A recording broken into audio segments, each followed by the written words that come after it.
पाक अफगान सरहद पर गुज़िश्ता 2 रोज़ से जारी झड़पों ने एक नई और ख़तरनाक सूरत हाल पैदा कर दी है। वफाकी वज़ीर इत्तलाआत अताउल्लाह तारड़ के मुताबिक ऑपरेशन ग़ज़ब लिल हक़ के तहत पाकिस्तानी फ़िज़ाइया और सिक्योरिटी फोर्सेस ने अफ़गानिस्तान में 41 मकामात को निशाना बनाया, जिसमें 350 से ज़ायद अफ़गान तालिबान हलाक और 500 से ज़ायद ज़ख्मी हुए हैं। पाकिस्तान ने दावा किया है कि उसने 26 अफ़गान चेक पोस्टों पर कब्ज़ा कर लिया है और उनका भारी अस्करी साजो सामान तबाह कर दिया है। दूसरी जानिब काबिल में मौजूद तालिबान हुकूमत की वज़ारत दिफ़ा ने इन दावों को मुस्तरद करते हुए जवाबी दावा किया है कि उनकी कार्रवाइयों में 110 पाकिस्तानी फ़ौजी हलाक हुए हैं।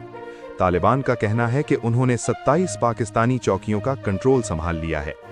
अगरचे आज़ाद ज़राए से इन मुतज़ाद दावों की तस्दीक नहीं हो सकी, ताहम काबुल और कंधार जैसे बड़े शहरों पर पाकिस्तानी फ़िज़ाई हमलों ने साबित कर दिया है कि पाकिस्तान अब सरहद पार से होने वाली किसी भी इश्तियाल अंगेज़ी पर ज़ीरो टॉलरेंस की पॉलिसी अपना चुका है।